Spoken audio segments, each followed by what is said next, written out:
নমস্কার বন্ধুরা, আমি সুমি কিচেনে সবাইকে স্বাগতম নতুন রেসিপি দেখার জন্য। আজকে আমি নিয়ে এসেছি গরমের দুপুরে হালকা পাতলা একটি মাছের ঝোলের রেসিপি, ঝিঙে আলু দিয়ে মাছের ঝোল।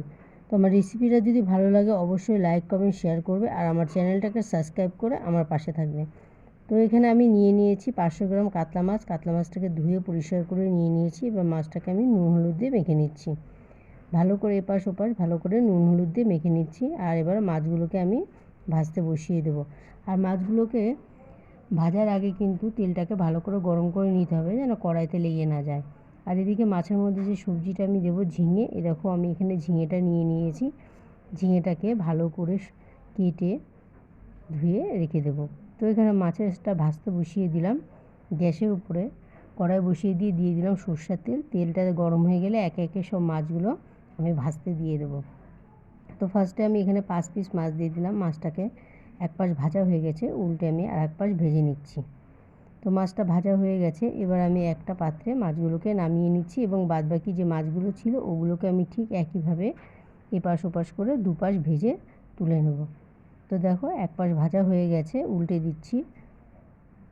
আর এক পাশ ভেজে আমি মাছগুলোকে তুলে নিলাম। আর ওই তেলের মধ্যে আমি দিয়ে দেবো আলু, কেটে রাখা আলুগুলোকে দিয়ে দেবো।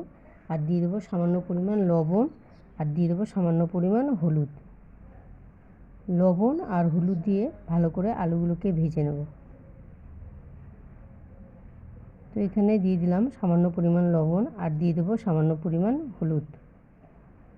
হলুদ আর লবণ দিয়ে আলুগুলোকে ভেজে নিয়েছি।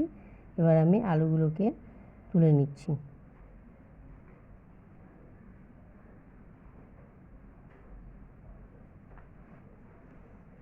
তো আলুগুলোকেও ভেজে তুলে নিলাম। এবার ওই তেলের মধ্যে আরেকটু কিছুটা সর্ষের তেল দিয়ে দেবো।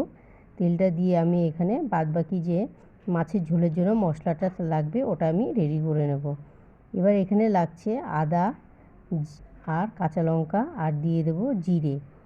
এখানে আদা কাঁচা লঙ্কা জিরে দিয়ে ভালো করে মিক্সিং জারে মিক্সচার করে নেব এটা।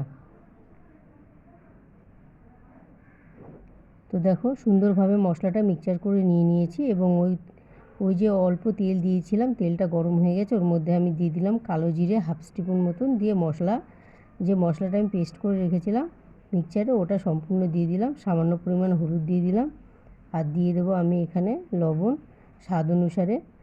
লবণটা কিন্তু টেস্ট অনুযায়ী দেখে দেখে দিতে হবে, খুব বেশি হয়ে গেলে আবার অসুবিধা। আর এদিকে আমি দিয়ে দেবো ধনিয়া গুঁড়ো 1 চামচ, দিয়ে মশলাটাকে ভালো করে কষিয়ে নেব।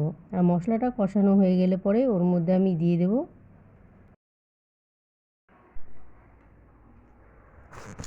মশলাটা কষানো হয়ে গেছে, ওর মধ্যে আমি দিয়ে দেবো কেটে রাখা ঝিঙেগুলো। ঝিঙেগুলো যেহেতু ভাজা যাবে না, আলাদা করে ভাজলে অনেকটা জল বেরিয়ে যাবে এবং ঝিঙের স্বাদটা নষ্ট হয়ে যাবে, ওই জন্য মশলা কষানোর সময় ঝিঙেগুলো দিয়ে কষিয়ে নেব। তো দেখো সুন্দর করে কষানো হয়ে গেছে, এবার একটু নেড়ে চেড়ে নিচ্ছি। ঝিঙেটা কিন্তু মশলাটার সঙ্গে একদম মিশে গিয়ে সফট হয়ে গেছে, আর এদিকে ঝিঙেটাও ভাজা হয়ে গেছে, মশলাটাও কষানো হয়ে গেছে। এই পর্যায়ে আমি দিয়ে দেবো ভেজে রাখা আলুগুলো দিয়ে আমি আরও কিছুক্ষণের জন্য কষিয়ে নেব। কষানো হয়ে গেলে পরে আমি দিয়ে দেবো জল।